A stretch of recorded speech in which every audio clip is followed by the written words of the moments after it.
Pangalawang pag-uusapan din natin, very important to me, yung design, yung iconic design ng jeepney. Ayaw na ayaw ko yung ipipace out. Pag nakikita ko yung mga jeep, minibus na nga ang tawag dyan na tumatakbo dyan sa Quiapo, wala na. Wala nang itsura. Walang design.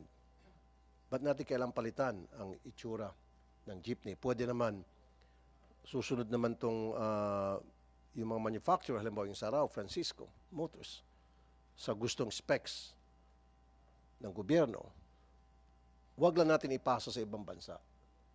Of all countries, sa China pa talaga. God damn. Diba? Yun po yung nakakainit ng ulo. 2.4 million pesos, that's a lot of money. Kaya dapat mag-offer tayo ng mga gandang alternative. Dito may paliwanag natin kung paano dapat gawin itong modernization program na hindi nasasaktan yung mga maliliit nating tsuper. Okay? Since nandito pala yung mga taga Sarao at Francisco Motors, nandito ba? Sarao at Francisco Motors, kaya nyo ba i-manufacture itong modernized jeep at magkano ho kung kayo po magmamanufacture? Kayo po. Mr. Chairman, tayo po, noon pa po sinabi ko na to, sinabi ko rin sa media, sa congressional inquiry, kaya po natin. Kaya po natin gumawa niyan. So ngayon, ang tanong, bakit late na tayo? Kasi unang-una, nung ginagawa yung PNS o yung Philippine National Standards na mention ni Yusek Ortega, in fairness, wala pa sila nun sa DOTR, hindi kami kinonsulta. Ang kinonsulta ng DTI para gawin yung Philippine National Standards sa manufacturers ay mga manufacturer ng bus sa ibang bansa. So paano mo i-modernize yung jeep kung kukonsultahin mo mga foreign manufacturers ng bus? 'Di ba? Parang walang connection. So ang may iwan sa atin ay yung pagtataka na baka may connivance dito. Yun yung problema. So dalawa kami ni Mr. Sarao na gumagawa ng jeep for 77 years. Bakit hindi kami kinonsulta? Kinonsulta si Mr. Sarao, sandali lang, pero hindi rin pinansin. Diba? Hindi ako kinonsulta. Hindi man lang kami sinabihan. Ginawa nila yung Philippine National Standards. Kung titignan ninyo yung PNS na ibinebenta ng DTI, hindi nila yung pinamimigay. Yung PNS, ibinebenta yun ng DTI. Inamin nila yan. Kung titingnan niyo yung litrato ng Philippine National Standards ng jeepney, hindi jeep, minibus. Bakit? Kasi yun yung kinonsulta nila. So umpisa pa lang mali na. Alam niyo kung saan namin nabalitaan na merong ganyang rollout sa TV. Hindi nila sinabi sa amin na kami yung mga manufacturers ng tunay na jeepney dito sa Pilipinas, hindi sa ibang bansa. So napakahalaga niyan. Umpisa pa lang mali na. Ba't natin itutuloy? Yun yung tanong ko. Diba? So, kung tanong, kaya ba natin? Yes, kayang-kaya natin. Kaya ang ginawa ko, unang-una, kinausap ko yung mga usual na usual partners natin. Kasi hindi lang naman jeep yung ginagawa ng Francisco Motors. 1960, pinasok natin Isuzu dito sa Pilipinas. 1970, pinasok natin Mazda. So, lahat ng Francisco jeepney, simula 1960, maging yung mga kasama natin ng mga operators can attest to this. 1960 up to the present, lahat ng Francisco jeepney, 100% brand new. And 85% Philippine-made. Hindi yung 25% lang. Di ba? Kasi ngayon, 25% sabi mo locally manufactured, kalokohan yun. It's a way for them to be able to import and call it locally manufactured. So, para sa akin, malaking kalokohan yun. Then next, ang Euro 4 engine ay obsolete na sa mga ibang bansa. Pumunta ka ng China, pumunta ka ng Japan, maski saan, wala nang gumagamit ng Euro 4 engine. Yung Euro 4 engine, itinatapon dito sa atin, sa Pilipinas, dahil basura yon sa kanila. Hindi na nila pwedeng gamitin sa kanila. So why will we use it? Ibebenta sa atin ng pagkamamahal. Napakalaking kalokohan. Kaya mahal yung modernized na mga minibus. Kasi Euro 4 engine, Euro 5 engine, sobrang mahal, hindi na ginagamit sa ibang bansa. Ngayon, hindi jeepney yung ibinebenta nila. In contrary, with all due respect to Yusek Ortega, sinabi niya na, okay, it's a marketing concept na kapag maraming competitors, bababa yung presyo. But I beg to disagree. Ang tanong ko sa kanila, ilang negosyo na po ba yun na nasimulan ninyo at naipundar ninyo? Kami, 77 years na kami dito sa industriya. Ako personally, 32 years na. Pinasa ko na nga sa anak ko eh. Siya na yung presidente at CEO ng Francisco Motors. Pero ang sa akin, kung i-open mo yan sa lahat ng mga foreign manufacturers, ang dami naming mga trabahador na nawalan ng trabaho. Dahil inopen mo sa foreign manufacturers. Hindi totoo yun ang makakababa ng presyo. Ang tunay na makakababa ng presyo ng tunay na jeepney ay economies of scale. Kailangan, merong mga manufacturers dito sa Pilipinas, local manufacturers, na gagawa ng tunay na jeep.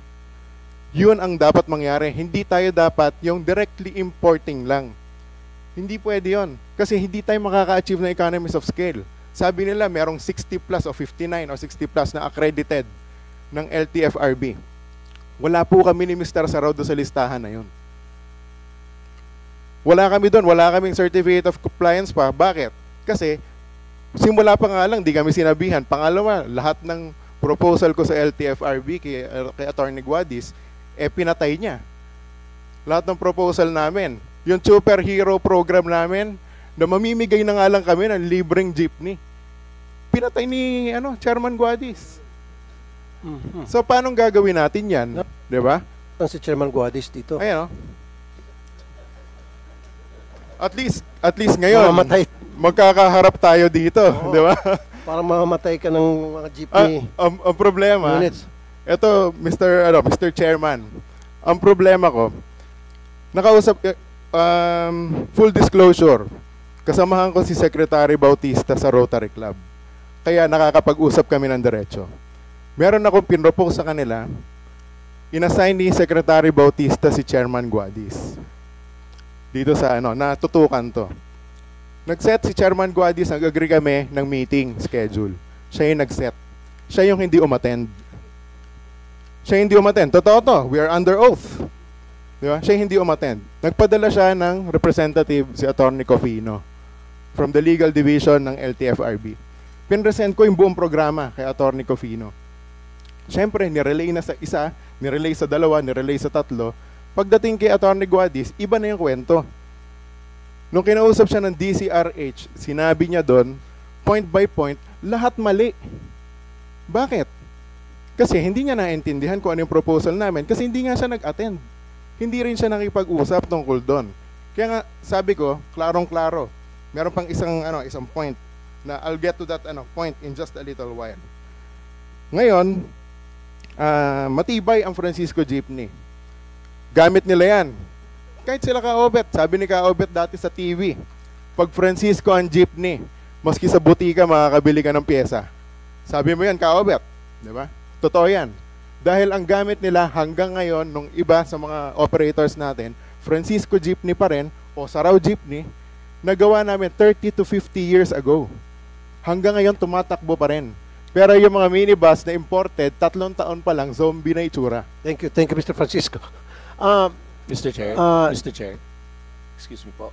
Okay, sandali po, mabilis na question to, kasi nabanggit kanina ni Mr. Edgardo Sarao at saka ni Mr. Francisco, yung Euro 4 engine.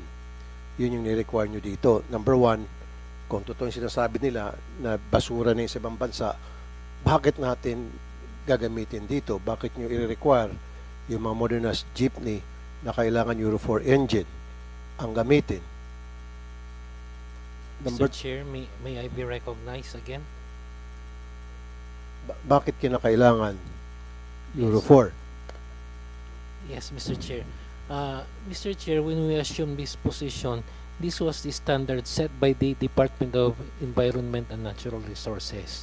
So we merely adopted the standard set by the DNR nung pinatupad po namin itong proyekto. Sa next hearing, patawag natin yung DNR? Patawag natin. So DNR nag-set niyan.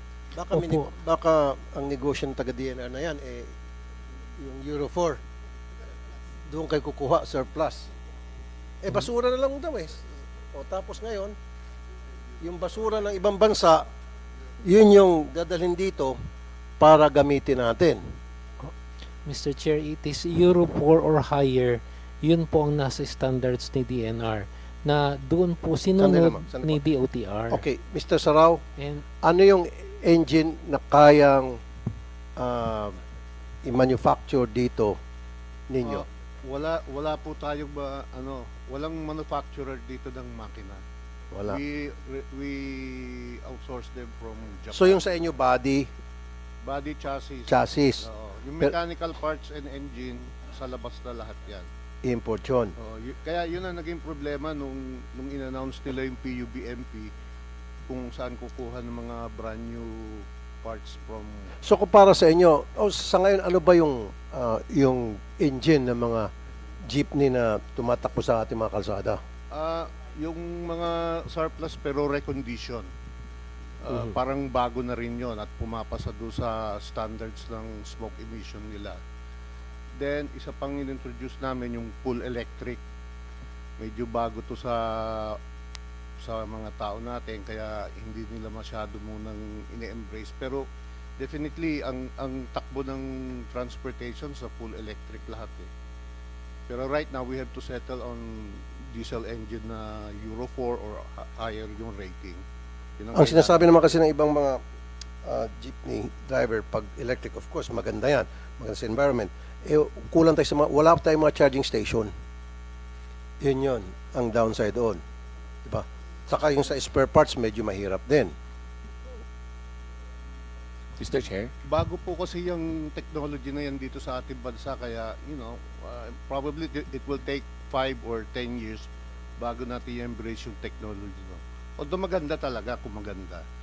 Pero right now, we have to settle sa fossil fuel fed engine like diesel engine para sa public transportation. Mr. Kaso Chair? nga, ang sabi ni Elmer, Sige po. yung Euro 4 pasina. Hindi, So we kanina have to look for another raise ng hand source. si Mr. Edmond Araga. From what organization are you, sir? Good morning po. I'm Edmond Araga, President of Electric Vehicle Association of the Philippines.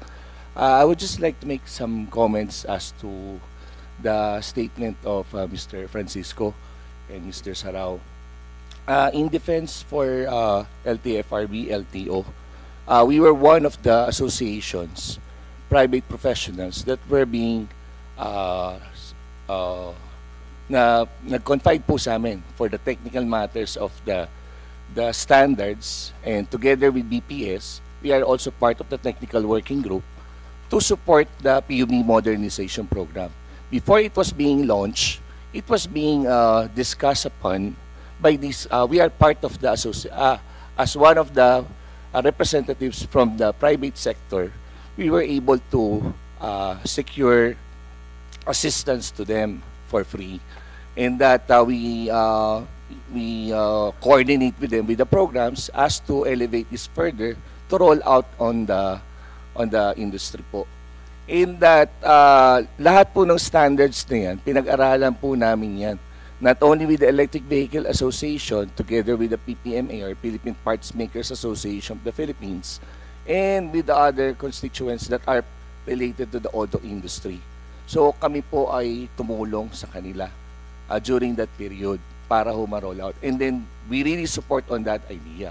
Now on the part of the electric vehicle, as per se, it's been 2015, 2013 to be exact, when we were being accredited by LTO, BOI, as to supply the e-jeeps. In fact, one of our members is a pioneer status of producing electric jeep.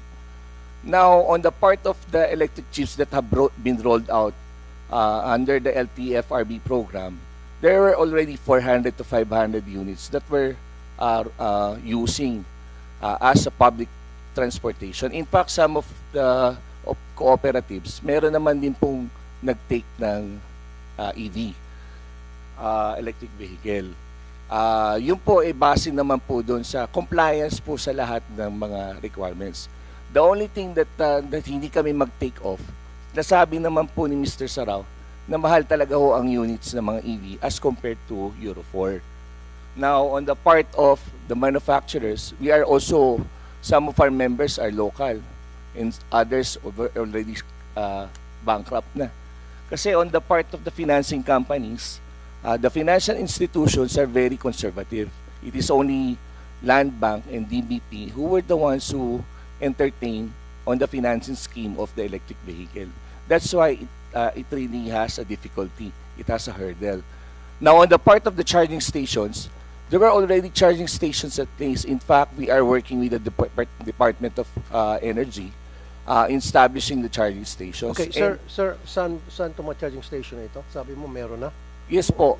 Most of the operators have their charging stations at their terminals.